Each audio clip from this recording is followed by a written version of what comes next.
The next few weeks are the busiest in the gardener's calendar, with absolutely loads to sow and plant.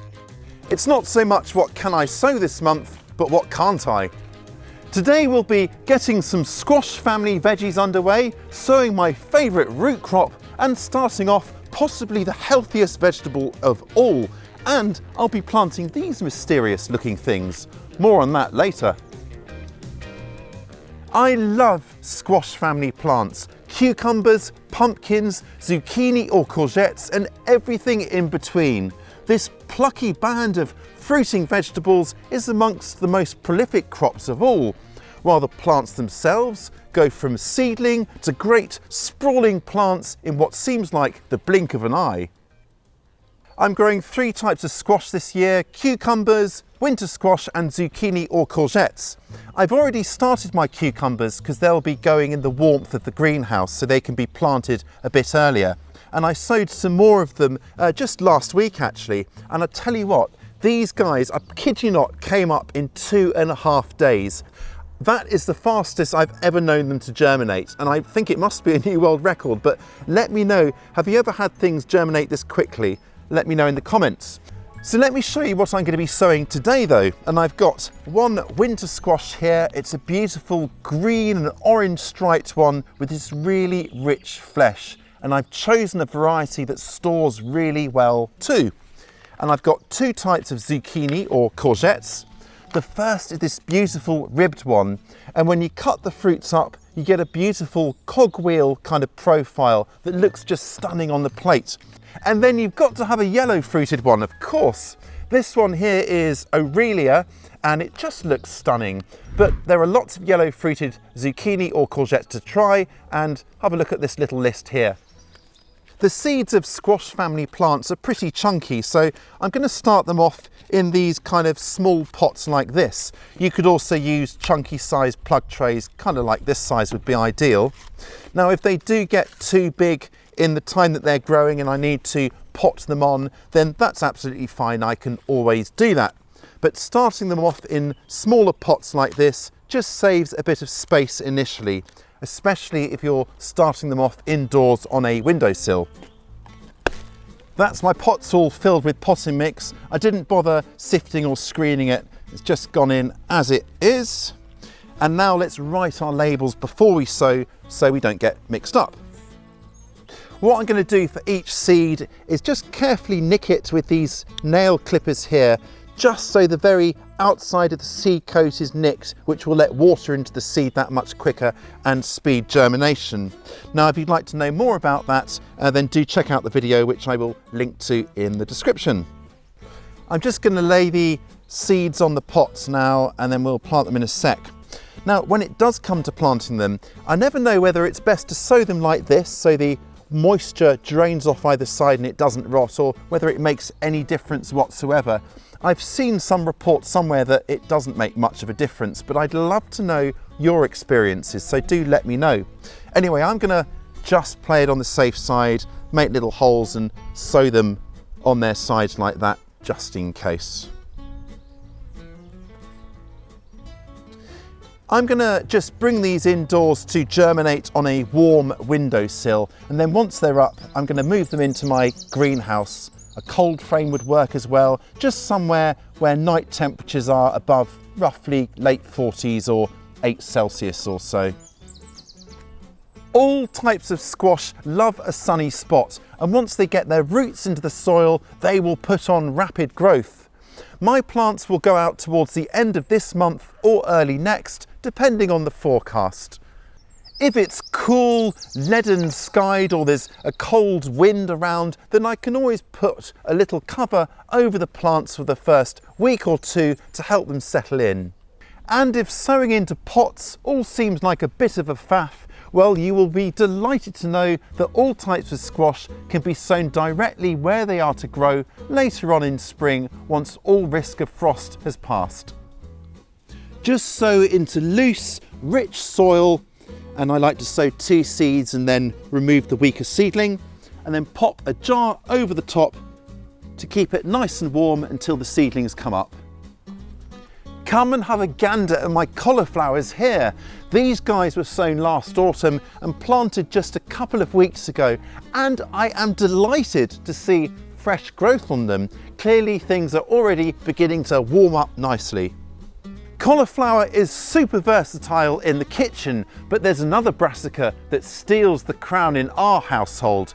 Summer broccoli or calabrese. It's super easy to grow, and I find that when you harvest the main spear, you get a secondary cut of smaller spears just a few weeks later. And you can even eat the stem. It's lovely in stews and soups and has an almost sweet taste. I reckon it has a superior flavour to even the spears themselves. I'm just going to start my seedlings off in sieved or sifted compost because these seeds are a little bit smaller. And then I can just space the seeds nice and thinly across the top of the potting mix like this before covering them over. Then once the seedlings are up, I will carefully transfer the seedlings, putting one into each plug to grow them on. Now you could of course sow directly into the plug tray like that to save that step, but I like to sow in a pot like this so that I can choose the biggest and best seedlings and guarantee exactly one seedling per plug. It just saves a bit of space initially too. Broccoli will need regular watering, especially as it gets warmer. That's because it's a cool season crop that really doesn't like it too hot and dry. And then when I plant it out, I will need to, surprise, surprise, put up netting to keep the pigeons off. Then as the season progresses, probably swap that out with insect mesh to keep off the butterflies, aphids and moths. What a list of brassica botherers. But by midsummer, I should be cutting off those first green, nutritious spears. Wonderful. Beetroots are divine, but grow them yourself and they are positively saintly. I love them roasted off with some thyme, a little honey, olive oil, and perhaps some balsamic vinegar to cut through. Serve them cold or hot with perhaps a salad and a good cheese. Now's a good time to sow them, with perhaps another sowing in midsummer to give us roots to enjoy over winter. Now I'm going to sow them, oh gosh, look at this. I just need to remove this volunteer potato here from last year. Look at that, that's raring to go. I might try and replant that elsewhere. Anyway, I'm going to make a row here next to my shallots, and it's going to be about, well, a centimetre or half an inch deep like that. It's perhaps a little bit close to these shallots here, but I'm going to harvest them quite young as kind of baby beets, so I think this will be fine. Now the seeds themselves, I'm going to sow them maybe one every inch or couple of inches, so kind of 3 to 5 centimetres. They'll probably still need to be thinned out to leave maybe 3 inches or 7 centimetres between each plant, but I'll do that once the seedlings are up. This just covers bases in case any of them fail. If I was going to sow another row, I'd space that a foot or 30 centimetres apart. Now because it's still a little bit cooler at night and plants are at risk of flowering prematurely or bolting in that case, I have chosen a bolt resistant variety here called Bolt Hardy. And now let me show you how to sow them into plugs. And what I'm going to do is I'm going to put 3 seeds per plug like that. And the idea of multi-sowing like this is that they will be grown on and planted out as clusters. This just saves a bit of time because I'm planting out clusters of seedlings rather than just one at a time. Now, each little seed is in fact a seed cluster. So although I'm sowing 3 seeds, I might get many more seedlings. So if I get any more than 5 per plug, I will just thin them out to leave, well, no more than 5. And then when I come to plant them out, they'll be planted out a little bit further apart, roughly 1 foot or 30 centimetres apart in both directions.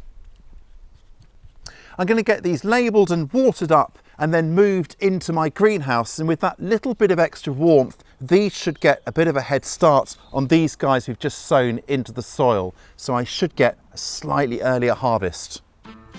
Tell you what, on a slightly chilly day, it is so nice in here. I might just put that sort of garden lounger in and just have a little drink in here later.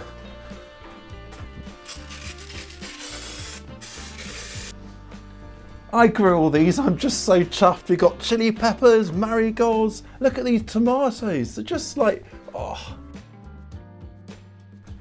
These are the last of my winter beets here, and they're a good size, so I'm gonna harvest and enjoy these over the next few days, I reckon. Make more room for the spring sown crops. Talking of which, our next one, salad onions, spring onions, scallions, whatever you call them, they will add a real zing to the springtime garden. So I'm just going to sow my salad onions in between 2 rows of carrots that I sowed last week, and I'll pop a video onto that down below. Now, the great thing about growing onions of any type next to carrots is that they're really great companions. They help to confuse each other's pests. That's carrot fly and onion fly. The leaves are different and they'll confuse them. So it's a really good companion. And this is really what it's all about, using the strengths of one crop to benefit the other. I'm going for something a little different this time. I'm going to sow a red stemmed salad onion. This should really get the lunch guests gossiping. Now, I'm going to sow them quite thinly, aiming for a seed every kind of ½ inch or centimetre or so. The great thing about salad onions and carrots is that the roots are at different depths, so they shouldn't really compete with each other. And they're quite thin and strappy anyway, so they'll behave themselves. But as a result, I will need to make sure that I remove any weeds promptly. On the subject of weeds, it really is very important because they can get easily swamped. So do check back often, and I will need to hoik out the weeds so they don't disturb the shallow rooted salad onions. Now, if I was to grow more than 1 row, I would set them about 8 inches or 20 centimetres apart, which is quite close, but their thin, strappy leaves do allow that. Right then, time to reveal the identity of those scratchy looking roots I showed you right at the start of the video. Would you believe these rather unpromising, spidery looking roots belong to the very finest vegetable you could possibly grow, asparagus? I've got just 1 asparagus plant here, and it's beginning to come through actually. However, I'd like more of it because asparagus isn't exactly cheap to buy. The good news is that as a perennial vegetable, it will come up year after year. That's really good news for us because we only have to plant once for up to 20 years of delicious tender spears. Once established, there's not much to do to asparagus other than keep it well weeded, mulch at the start of the season to feed the soil, and cut back the old feathery fronds at the end of summer. Now, I'm going to have to resist the urge to harvest my new asparagus for at least a couple of years, but boy oh boy will it be worth the wait. Now, asparagus needs a sunny spot and nicely well-drained soil. This is pretty good stuff actually, so it's going from a good position here. Now I'm going to dug a trench, and I'm going to dig another trench about 18 inches or 45 centimetres apart, so I'll get 2 rows in here. I've got my existing asparagus there, I'm going to get 2 more here. Now, along the bottom of our trench, I'm going to add some well-rotted compost here, and then lightly fork that in. This will get things off to a really good start, just give it that nice rich soil and help improve the drainage as well. Now, with the bottom of the trench nicely enriched, I'm now going to create a little mound along the middle on which I'm going to lay on our crowns. And let me just show you this crown here. These are year-old crowns. In fact, it might be 2 years. These are such a good size. And that gives us a good head start on rather than just sowing them. And these are widely available from mail order companies. Do seek out a good one though, because you'll get such better results with roots like these rather than some of the straggly offerings you'll often find in garden centres and nurseries off the shelf. Now, the idea of the ridge is that we can just splay the roots apart either side of it, and it just keeps the crown facing up and helps everything drain off nicely. just nestle it in, and we're aiming for a spacing of 18 inches or 45 centimetres apart within the row as well. I'm only planting 2 in this row because I've already got one that's already part established. That's about right. And now we just need to simply fill back the soil so that the crown is about 4 inches or 10 centimetres below the surface. There we are. The roots and especially the shoots are incredibly brittle, so gentle hands are very much the order of the day here. Now I'm going to have to be patient, so I'm not going to harvest any spears this year or next. The 3rd year I will harvest just a few, exercising real restraint, and then by the 4th year I will be harvesting with gusto. And I'll take the last cut by early summer so that they can recover ready for the following year. Sometimes gardening just requires a little bit of patience like this, but it only serves to make the rewards all the sweeter. There's still time to sow last month's crops, so why not head over here next? In the meantime, happy gardening, and I'll catch you next time.